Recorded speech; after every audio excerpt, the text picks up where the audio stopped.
Welcome into a Week 11 Giants Hangout brought to you by Crestron. My name is Madeline Burke, joined as always by Russ Salzberg, Matt Sytak, and the Super Bowl champ, Jonathan Casillas. Guys, getting into Week 11, of course, we got to start with the big news around the Giants facility. Russ, the Giants made a coaching change. Brian Daboll no longer the head coach.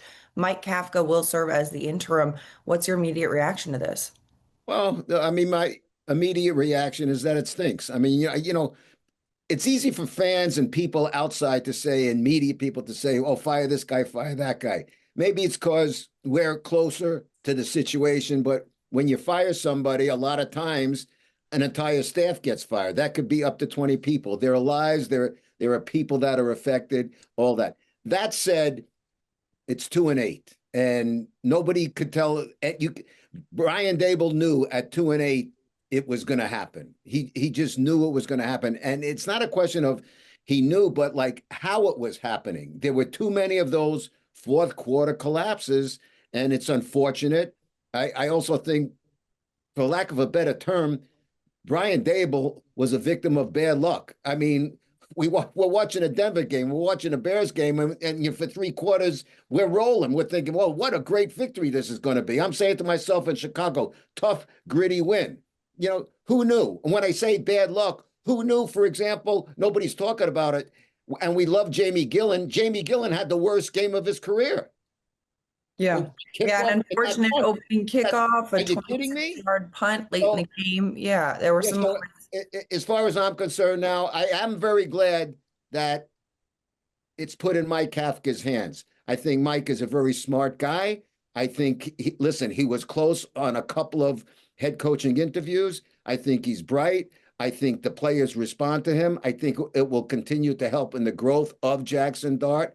And let's see what happens. And, Yeah, and well, we've got a lot. And yeah, we've got a lot that will be unfolding in the coming weeks. There's yeah, 8 more yeah. weeks in the season, because see, it's like as a player, how does this shake up the locker room? It definitely shakes up the locker room. When you get to this point of the season, not just the coaches, but the players are like, man, like, what's my staying power here for this franchise? They got rid of the head coach. They might have felt like they had a great relationship with Daboll. When you have relationships with coaches, all right, you feel a little bit more, safer about your job, situation. And I used to always say this, Russ.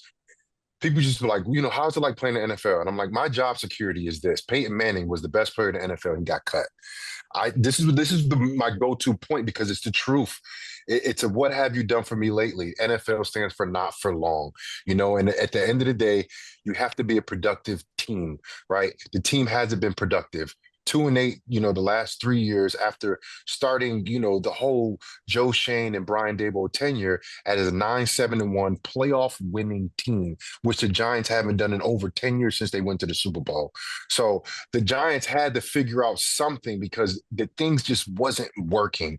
So as a a guy that played in the NFL for 9 years, that played for 4 different teams, all the players could do is to try to go out and practice and give it their all and try to go out there and play better than they have been playing. Again, same mistakes, guys, that I'm watching week after week. Yes, it's the fourth quarter, but it's stuff that leads up to it. Luckily, Chicago dropped a lot of passes throughout the game, right? I think Zacchaeus had 4 drops, maybe 3 himself, Right. not including, Moore and the other guys that had dropped passes. The game could have got out of control a lot earlier, but the Giants fought. They held, the whole time. And to get that quarterback down, Caleb Williams, man, and Yeah. he was Houdini on Sunday. And I watched the game over. I was like, why you couldn't do it? It's very difficult to do it when you have a guy like that just has this innate ability to make someone miss that's running at them full speed. Well, Not and everyone can do it, but do he it. does it, and he did it to a high level, guys. Right. And the 2 times they did do it, we saw Dexter Lawrence get a sack negated by a penalty. Penalties. Abdul Carter get a sack negated by a penalty. But again, Madeline, that's the same thing we've been seeing all year. Out leveraged on defense, gap discipline on the perimeter, penalties stopping big plays on defense. That's literally what we've seen all year. If I can On interject the one offensive side of the second. ball, Matt. Oh, No, I just want to say one thing. JC brought up a point you asked how it affects the locker room. Well, you know what? A head coach just lost his job. So all those guys in the locker room need to take a good look in the mirror and say, okay, somebody lost their job. Where's my responsibility lie? Right, It's exactly. on us now because a guy Yeah. lost Group his job. effort, it's a team effort, and they got to turn things around because at 2-8, I don't think any of those guys in the locker room are thinking this is what I have worked hard for. Yeah. But Matt, talking about, the play on the field, big storyline of the game, week 10, Jackson Dart goes out with a concussion. Unclear where he stands going into week 11 against Green Bay, but he does continue to impress. What have you seen from Jackson Dart's growth, and what are your questions going into week 11 at the quarterback position?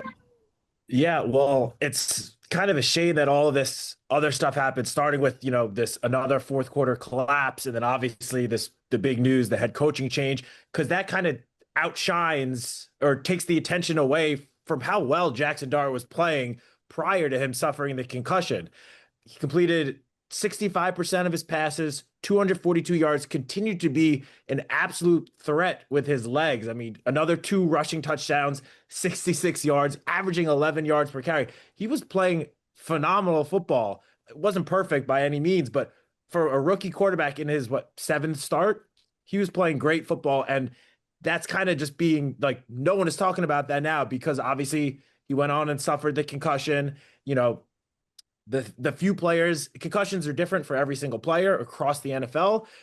The 3 players for the Giants that have suffered a concussion this season have went on to miss the next game. Now, that doesn't mean Jackson is for sure going to miss the Sunday. I mean, we just saw last week, the Bears tight end Cole Kmet suffered a concussion, was cleared 4 days later, and played against the Giants on Sunday. So it's not certain that he will miss, but there is, I would say, a decent chance that Jackson Dart is unable to go out there. And then the question becomes, I guess, who's starting under center for the Giants? Do they go back to Russell Wilson? Do they give Jameis Winston his first start of the season? That's going to be probably the biggest storyline to keep an eye on over the next couple of days. I'm sure that'll be the first question Mike Kafka, or one of the first questions that Mike Kafka is asked when he speaks to the media on Wednesday. We're filming this on Tuesday. So it remains to be seen, but regardless of who is starting under center, they're going to have an incredibly difficult matchup against this Green Bay Packers defense. I mean, we just saw the Packers play against the Eagles' high-flying offense, and they held them to 10 points. It was a very close game. There wasn't a touchdown in that Monday night game until 10 and a half minutes left in the fourth quarter, Casillas, when you look at the defense that we saw on display. But again, a defensive game is one that plays to the Packers' weaknesses. Every game they've lost this season, they've scored 13 or fewer points. So if defense can prevail, that works in favor of the opposing team in a Packers game, JC. Yeah, when I think of the Packers, not to say I don't think about their defense, because especially because they got Micah Parsons too, but I think about their offense and how dangerous they are on offense and how capable Love is in distributing the ball as well as he does. And when you watched the game last night, Monday Night Football against the Eagles, for me, it was exciting because it was some good defense. I know you guys are like, it was a boring game. It was a good defensive game.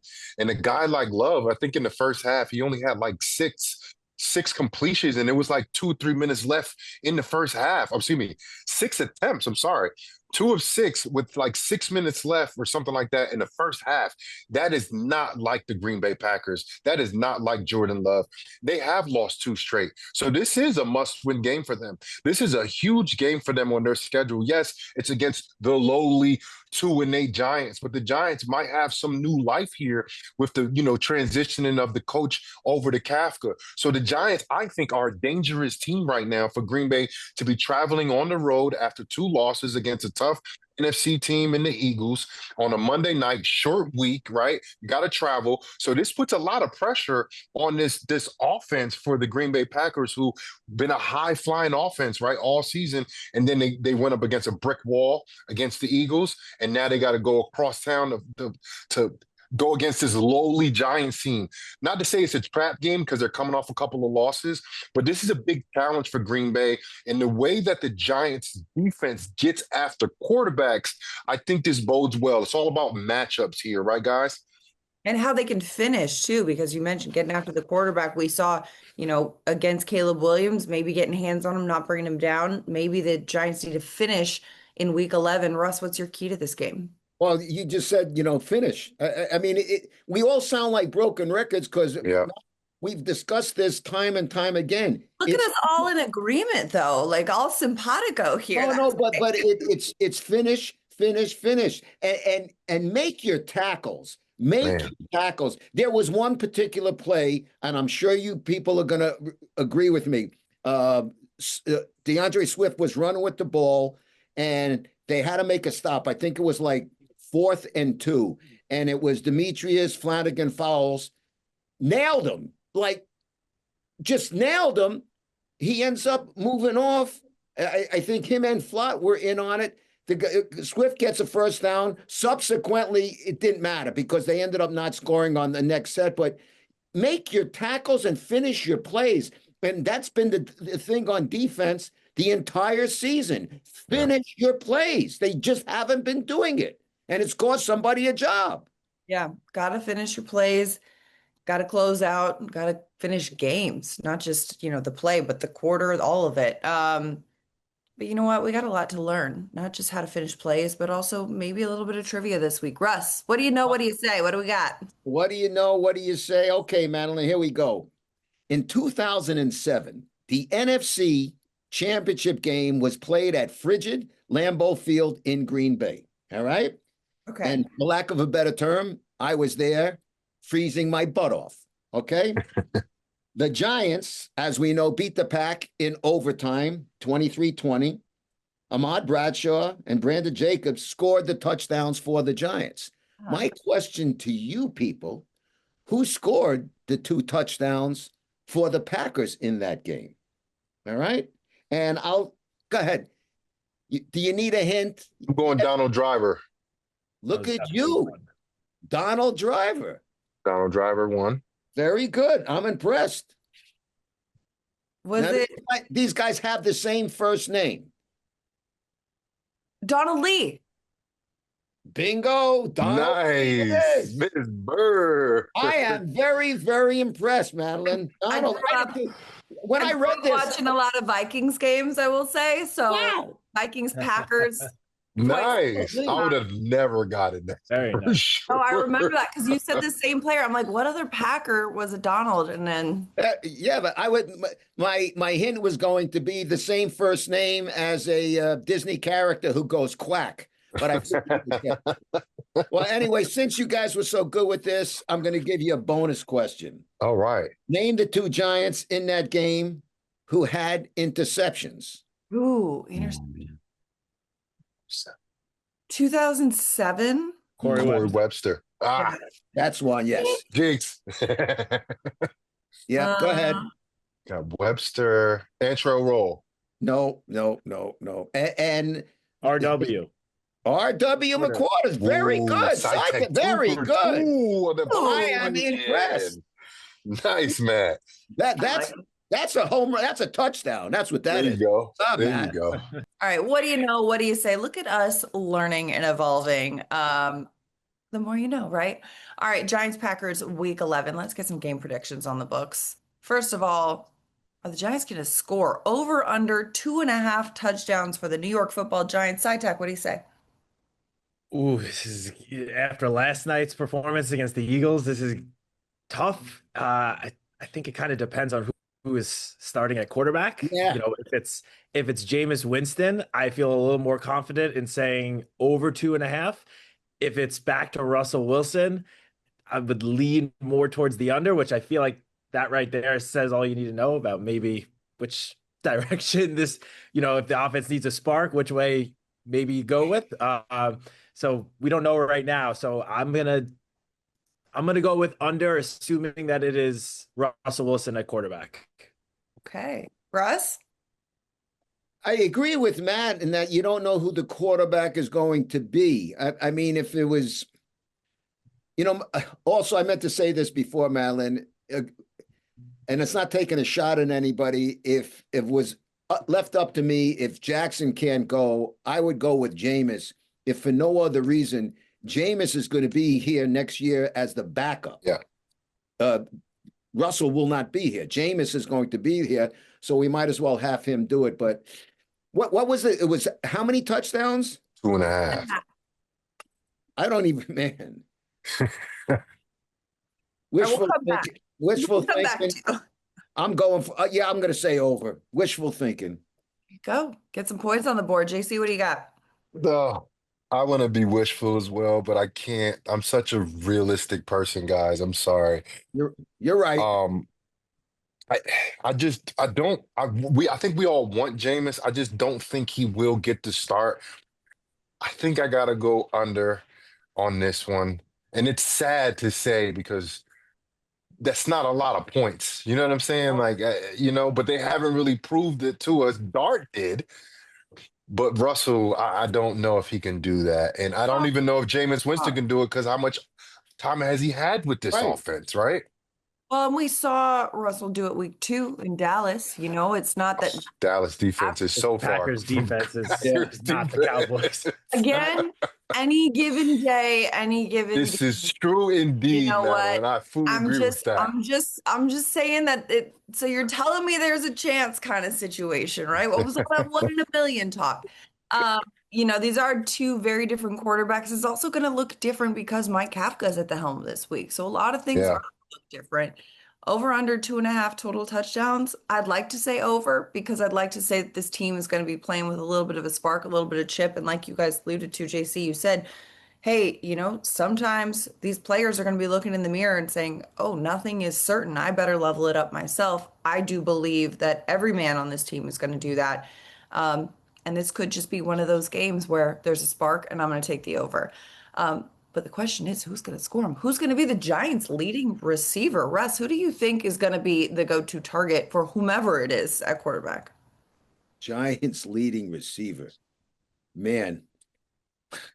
I mean, who's going to be healthy? Fortunately, we got to see Darius Slayton rebound from a couple of bad performances. So, leading receiver. Slayton, Wandale. I'm gonna go with Darius. I thinking about Theo. What they're gonna use for the tight end in their scheme, but I'll go with Darius. Zytech? I am going to go with Wandale Robinson. He's kind of stepped up as the number 1 receiver since Malik Neighbors went down. Theo Johnson's been playing absolutely great, but his rise in production coincided with Jackson taking over at quarterback. And so if Jackson's not going to be out there, you go back to the beginning of the season, Russell wasn't throwing to Theo that much the first 3 weeks of the season. So he was throwing to Wandale. And because Darius, I know he returned to the game, but he did suffer an injury last week, so he may not be 100%. Wandale seems to be at least closer to 100%. I'm going to go with Wandale.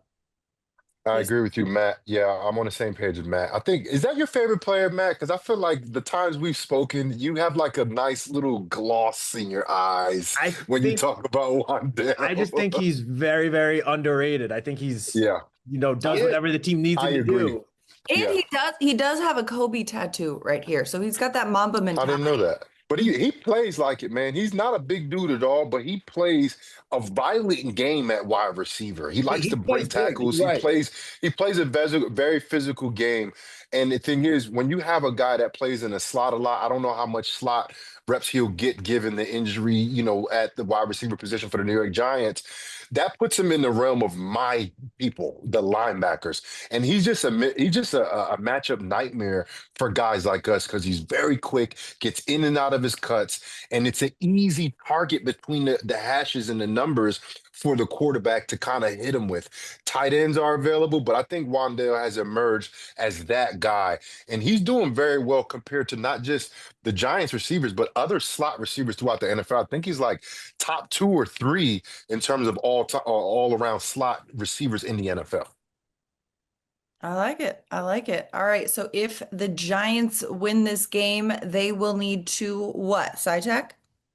Ooh, I got 2 parts. One, which I feel like is every single week a theme, slow down the run game for the opposing team. Josh Jacobs, they love feeding him. He's like the focal point of their offense. As good as Jordan Love and those pass catchers are, they want to feed Josh Jacobs. In an ideal world, they give him, 20, 25 carries. So just slow him down. Don't let him be the one to, wreck you. And then the second part is win the turnover battle. The last 2 weeks, the Packers lost these last 2 games. They've lost the turnover battle. Every week that they have won the turnover battle, which has been 3 times, they are 3-0. So force a couple of takeaways, protect the ball on offense, and maybe you sneak out a W here. All right, Casillas, what do they need? I agree with SciTech in terms of the run. Of course, I'm a defensive guy, and every time I look at those stats at the end, it's just like, again. It did like it hits a nerve, every single time. Josh Jacobs is a tremendous running back, guys. And I think when you want to have a quarterback to have success, you don't think about getting the quarterback to throw the ball better. You think about establishing a run a little bit sooner. And the Giants just haven't been able to slow down anyone really in terms of stopping the run. So I agree with Matt and stopping the run and then finish the game. Win, lose, or draw. I want to see the Giants finishing the game stronger because the Giants have started fast, right? Even when Russell Wilson played against Dallas, the Giants scored a lot of points that game, but they didn't finish. Not a good fourth quarter, not a good overtime. I don't care how the game goes in terms of the ebb and flow of the game. I would like to see the Giants finish a game. Finish it. Russ, key to the game. If the Giants win, they'll need to blank. Here we go again, Madeline. If the Giants win the game, as what I said earlier on, they need to finish plays. Sure. And if you finish plays, you finish the game. What they also need to do, we're talking about stopping the run of the Packers. The Giants need to generate some running early on where they didn't in the last game. You saw it, Tracy started picking it up in the second half, but early on. And again, we don't know who the quarterback is. So if we want to give the quarterback, whoever it's going to be, some help, we need to establish a run as well. So it's on both sides of the line. Absolutely. They need to finish plays. They need to finish drives. They need to finish tackles. And we need to finish the show. Because the Giants are taking on the Packers. Those cheeseheads coming into MetLife Stadium. What do you think that is? That Swiss Gouda Parmesan? What do we got? Oh, it's a orange cheddar-ish, but then it has like holes like Swiss cheese, right? Yeah. I don't know. I think it's Swiss. Swiss? Yeah. And Yeah. anybody who wears that on their head, it's got to be Swiss because they have to have a hole in their head to wear that. So I'll go with that. I mean, technically the hole is in the cheek. I see where you're doing it. Listen, Wisconsin fans got to be lactose super tolerant for all that cheddar. Super I tolerant. am impressed with the digestive system of all those cheese curds, but you know what? Let's go. Giants hosting the Packers Sunday at MetLife Stadium. That's a wrap for a Week 11 Giants Hangout brought to you by Crestron. For Russ Salzberg, Matt Sytak, and the Super Bowl champ Jonathan Casillas, I'm Madeline Burke. We'll see you next time.